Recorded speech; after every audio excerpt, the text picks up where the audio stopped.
DCM ಆಗಿದ್ದಂತಹ DK. Shivakumar ಅವರು CM ಆಗಿ ಪ್ರಮಾಣ ವಚನ ಸ್ವೀಕರಿಸಿದ 48 ಗಂಟೆಗಳಲ್ಲೇ ಕಾಂಗ್ರೆಸ್ನಲ್ಲಿ ಖಾತೆ ಶುರುವಾಗಿರ್ತಕ್ಕಂಥದ್ದು. ಈಗಾಗಲೇ ಹಿರಿಯ ಸಚಿವರಾಗಿದ್ದಂತಹ ರಾಮಲಿಂಗಾರೆಡ್ಡಿ ಅವರು ತಮ್ಮ ಸಚಿವ ಸ್ಥಾನಕ್ಕೆ ರಾಜೀನಾಮೆಯನ್ನು ನೀಡಿರ್ತಕ್ಕಂಥದ್ದು. ಈಗಾಗಲೇ ಇದಕ್ಕೆ ಸಂಬಂಧಪಟ್ಟಂತೆ ಸಿದ್ಧತೆಗಳನ್ನು ಮಾಡಿಕೊಂಡಿರ್ತಕ್ಕಂಥ ರಾಮಲಿಂಗಾರೆಡ್ಡಿ ಅವರು ಖುದ್ದು ರಾಜೀನಾಮೆ ಪತ್ರವನ್ನು ಕಳಿಸೋದಕ್ಕೆ ರೆಡಿಯಾಗಿದ್ದಾರೆ. ಈಗಾಗಲೇ ಕೋರಮಂಗಲದಲ್ಲಿರ್ತಕ್ಕಂಥ ಅವರ ಕಚೇರಿಯ ಮುಂಭಾಗದಲ್ಲಿ ಅಪಾರ ಸಂಖ್ಯೆಯ ಬೆಂಬಲಿಗರು ಕೂಡ ನೆರೆದಿರ್ತಕ್ಕಂಥದ್ದು. ಏನು ಹೇಳ್ತಾರೆ ಈ ಕುರಿತು ಅವ್ರನ್ನೇ ಮಾತನಾಡೋಣ ಬನ್ನಿ. ನೀವು ಈಗಾಗಲೇ ಗಮನಿಸಬಹುದಾಗಿದೆ ಟಿವಿನ ದೃಶ್ಯಾವಳಿಗಳಲ್ಲಿ ಅಪಾರ ಸಂಖ್ಯೆಯಲ್ಲಿ ಅವರ ಅಭಿಮಾನಿಗಳು ಹಾಗೂ ಕಾಂಗ್ರೆಸ್ ಪಕ್ಷದ ಕಾರ್ಯಕರ್ತರು ಕೂಡ ನೆರೆದಿರ್ತಕ್ಕಂಥದ್ದು. ಕಚೇರಿಯ ಮುಂಭಾಗದಲ್ಲಿ ನೆರೆದು ನ್ಯಾಯಕ್ಕಾಗಿ ಆಗ್ರಹಿಸವನ್ನು ಮಾಡ್ತಿರ್ತಕ್ಕಂಥದ್ದು.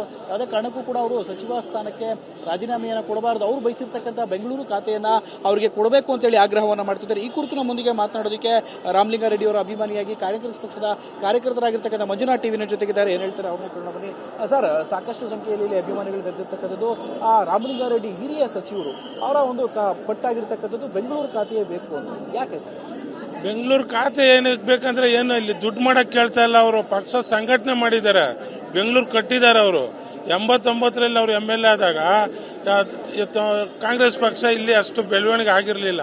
ಅವತ್ತಿಂದ ಸಂಘಟನೆ ಮಾಡಿಕೊಂಡು ಯೂತ್ ಕಾಂಗ್ರೆಸ್ ಇಂದ ಅವ್ರ ಪಕ್ಷ ಕಟ್ಕೊಂಡು ಮೂಲೆ ಗೊತ್ತು ಅವ್ರಿಗೆ. 100 ವಾರ್ಡ್ ಇದ್ದಾಗೂ ಅವರು ಪಕ್ಷ ಕಟ್ಟಿದ್ದಾರೆ. ಮೇಯರ್ನು ಹಿಡ್ದು ಬೆಂಗಳೂರಿಗೆ ಮೇಯರ್ ಮಾಡಿಸಿದ್ದಾರೆ. ಈ ಸಂಘಟನೆ ಇರೋದಕ್ಕೋಸ್ಕರನೇ ನಾವೆಲ್ಲ ಕಾರ್ಯಕರ್ತರು ಕೇಳ್ತಾ ಇರೋದು. ನಾವು ಅವ್ರ ಸಂಘಟನೆ ಇದೆ ನೋಡಿ. ಮೊನ್ನೆ ಸ್ಟೇಡಿಯಂ ಓಪನ್ ಮಾಡಿದ್ರು ಆನೇಕಲ್ಲಲ್ಲಿ. ಅವತ್ತು ಇವ್ರು ಹೆಸರೇ ಹಾಕಿಲ್ಲ. ಮಾಡ್ತಕ್ಕಂಥ ಹಿರಿತನಕ್ಕೆ ದ್ರೋಹ ಅಲ್ವಾ ಇದು? ಯಾಕೆ ಮಾಡಬೇಕು? ಡಿ.ಕೆ. ಸಾಹೇಬ್ರಿಗೆ ಗೊತ್ತಿಲ್ವಾ ಇವ್ರು ಏನು ಅಂತ? ಮಲ್ಲಿಕಾರ್ಜುನ ಖರ್ಗೆ ಸಾಹೇಬ್ರಿಗೆ ಗೊತ್ತಿಲ್ವಾ? ಅದೇ ತರ ಸಿದ್ದರಾಮಯ್ಯ ಸಾಹೇಬ್ರಿಗೂ ಗೊತ್ತಿಲ್ವಾ? ಇವ್ರು ಹಿರಿತನಕ್ಕೆ ಕೊಡ್ತಕ್ಕಂಥ ಬೆಲೆನ ಇದು. ಇವ್ರು ಬೆಳಿಗ್ಗೆ ಸಾರ್ವಜನಿಕರಿಗೆ ಬಂದ್ರೆ ಇವರು 24 ಗಂಟೆಯಲ್ಲಿ ಮಲಗೋದೊಂದು 3 ಅವರ್ 2 ಅವರ್ ಇಲ್ಲ 4 ಅವರ್ ಬೆಳಿಗ್ಗೆ ಕಾರ್ಯಕ್ರಮಗಳಲ್ಲಿ ಜನಗಳು ಸಂಘಟನೆಯಲ್ಲಿ ಇರ್ತಾರೆ. ಪಕ್ಷ ಕಟ್ಟಕ್ಕೆ ಇವ್ರು ಬೇಕು, ಯಾರೋ ಬಂದು ಅಧಿಕಾರ ತಗೊಂಡು ಮಜಾ ಮಾಡಕ್ಕೆ ಇನ್ನೊಬ್ರು ಬರಬೇಕಾ ಇಲ್ಲಿ? ಅಲ್ಲ ಸರ್, ಇವರದು ಅನುಭವಿ ಸಚಿವರಾಗಿರ್ತಕ್ಕಂಥದ್ದು, ಬೆಂಗಳೂರಿನ ಬಗ್ಗೆ ಸಾಕಷ್ಟು ಜ್ಞಾನವನ್ನು ಹೊಂದಿರತಕ್ಕಂಥದ್ದು.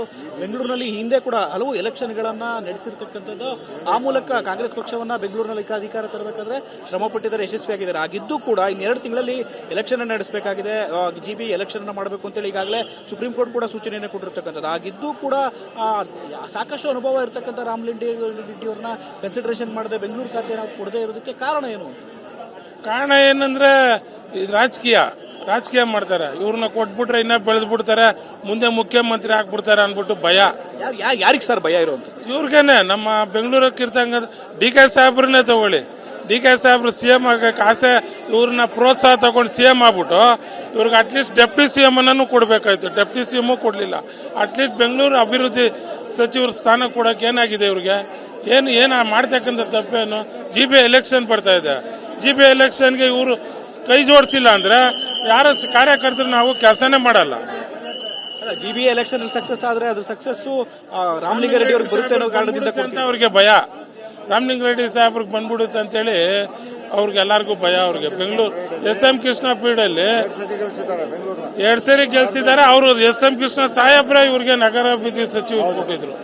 ಅವಾಗ ಮಾಡ್ಲಿಲ್ವಾ ಕೆಲಸ ಕಾರ್ಯಗಳು? ಅವರು ಪ್ರತಿಯೊಂದು ಅಧಿಕಾರಿಗಳಿಂದ ಹಿಡಿದು ಎಲ್ಲ ಆಫೀಸರ್ಸ್ ಆಗ್ಲಿ, ನಾವು ಅವರು ಯಾವುದೇ ಪಕ್ಷದವ್ರಲ್ಲ. ಅವರು ಅಧಿಕಾರಿಗಳು ಇವ್ರೇನಕ್ಕೆ ಇಷ್ಟಪಡ್ತಾರೆ ಅಂದ್ರೆ ಅಧಿಕಾರಿಗಳು ಅಷ್ಟು ಗೌರವ ಕೊಡ್ತಾರೆ. ಇದುವರೆಗೂ ಕೂಡ ರಾಮಲಿಂಗಾರೆಡ್ಡಿ ಸಾಹೇಬರು ಕೂಡ ಮಾತಾಡುವಂತ ಸಂದರ್ಭದಲ್ಲಿ ಪತ್ರಿಕಾಗೋಷ್ಠಿಯಲ್ಲಿ ಹೇಳಿದಂತ ಮಾತು, ಇದುವರೆಗೂ ಕೂಡ ನಾನು ಯಾವುದೇ ಕಾರಣಕ್ಕೂ ಲಾಬಿಯನ್ನ ಮಾಡೋದಕ್ಕೆ ದೆಹಲಿಗೆ ಹೋಗ್ತಿರ್ಲಿಲ್ಲ. ಯಾರನ್ನು ಕೂಡ ಯಾರ ಮನೆ ಬಾಗಿಲಿಗೆ ಹೋಗಿ ನನಗೆ ಇಂಥದ್ದೇ ಖಾತೆ ಕೊಡಿ, ಮಂತ್ರಿ ಮಾಡಿ ಅಂತ ಕೇಳಿರಲ್ಲ. ಅವರಾಗೆ ಕೊಟ್ಟಂತ ಖಾತೆಗಳನ್ನ ನಿಭಾಯಿಸಿದ್ದೇನೆ ಅಂತ ಅವರು 4 ಸರಿನೂ ಆಗಿದ್ರು. 4 ಸರಿನೂ ಆಗಿದ್ದಾಗೂ ಯಾವತ್ತೇ ಹೋಗಿ ನನಗೆ MLA ಸೀಟ್ ಕೊಡಿ ಅಂತಾನು ಕೇಳಿದವರಲ್ಲ, ಒಂದು ಮಿನಿಸ್ಟರ್ ಸೀಟು ಕೇಳಿದವರಲ್ಲ.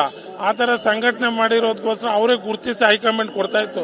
ಈ ಬಾರಿ ತುಂಬ ನಮ್ಮ BTM ಕ್ಷೇತ್ರ, ಜಯನಗರ ಕ್ಷೇತ್ರಕ್ಕೆ ತುಂಬ ಮೋಸ ಮಾಡಿದೆ ಹೈಕಮಾಂಡ್. ಸರ್, ಈಗಾಗಲೇ ಸಚಿವ ಸ್ಥಾನಕ್ಕೆ ಅವರು ರಾಜೀನಾಮೆಯನ್ನು ಕೊಡ್ತೀನಿ ಅಂತ ಹೇಳ್ತಿರ್ತಕ್ಕಂಥದ್ದು. ಅದಕ್ಕೆ ಸಂಬಂಧಪಟ್ಟ ಸಿದ್ಧತೆಗಳನ್ನು ಮಾಡ್ಕೊಂಡಿದ್ದಾರೆ. ಲೆಟರ್ ಕೂಡ ಬರೆದು ರೆಡಿ ಇಟ್ಕೊಂಡಿದ್ದಾರೆ. ಈಗ ಈ ಸಂದರ್ಭದಲ್ಲಿ ಶಾಸಕರಾಗಿ ನಾನು ಮುಂದುವರಿತೇನೆ, ಕಾಂಗ್ರೆಸ್ ಪಕ್ಷದಲ್ಲೇ ಇರ್ತೇನೆ ಅಂತ ಹೇಳ್ತಿದ್ದಾರೆ. ನೀವು ಅಭಿಮಾನಿಗಳಾಗಿ ಇಲ್ಲಿನ ಒಂದು ಕಾನ್ಸ್ಟಿಟ್ಯೂನ್ಸಿನಲ್ಲಿ ಇರ್ತಕ್ಕಂಥ ವೋಟರ್ಸ್ ಆಗಿ ನೀವೇನು ಹೇಳೋದಕ್ಕೆ ಬಯಸ್ತೀರಿ? ಅವರು ಯಾಕೆ ಇರ್ತೀನಿ ಅಂದ್ರೆ ನಮ್ಮ ಪಕ್ಷ ಬೆಳೆಸಿದೆ. ಅವ್ರನ್ನ ಪಕ್ಷ ಬೆಳೆಸಿರೋದ್ರಿಂದ ಆ ಸ್ವಾಭಿಮಾನ ಅವ್ರಿಗಿದೆ. ಅದೇ ಪಕ್ಷದಲ್ಲಿ ಇರ್ತಕ್ಕಂಥ ಹೈಕಮಾಂಡ್ಗಿಲ್ಲ. ಹೈಕಮಾಂಡ್ ಸರಿಯಾಗಿ ಅವ್ರನ್ನ ಉಪಯೋಗಿಸ್ಕೊಂಡಿದ್ರೆ ಇವತ್ತು ಈ ಸ್ಥಿತಿ ಬರ್ತಾ ಇರಲಿಲ್ಲ. ರಾಜೀನಾಮೆ ಕೊಡೋದು ಹೈಕಮಾಂಡ್ ಈ ಬಗ್ಗೆ ಧೋರಣೆ ತಾಳ್ತಿದೆ. ಹೌದು ಮಾಡ್ತಾ ಇದೆ. ಇವಾಗ ರಾಹುಲ್ ಗಾಂಧಿಗೆ ರಾಮಲಿಂಗ ರೆಡ್ಡಿ ಸಾಹೇಬ್ರು ಯಾರಂತ ಏನು ಗೊತ್ತಿಲ್ಲ. ಮಲ್ಲಿಕಾರ್ಜುನ ನಮ್ದು ಹೈಕಮಾಂಡ್ ಇಂಡಿಯಾಗೆ ಅವ್ರಿಗೆ ಗೊತ್ತಿಲ್ವಾ ರಾಮಲಿಂಗ ರೆಡ್ಡಿ ಸಾಹೇಬ್ರು ಏನಂತ? ಅವರು ಮೂರ್ಖತನ ಸುಮ್ಮನೆ ಇದ್ರೆ ನಮ್ಮ ಕಾರ್ಯಕರ್ತರೆಲ್ಲ ನಾವೆಲ್ಲ ಹೋಗ್ಬೇಕು?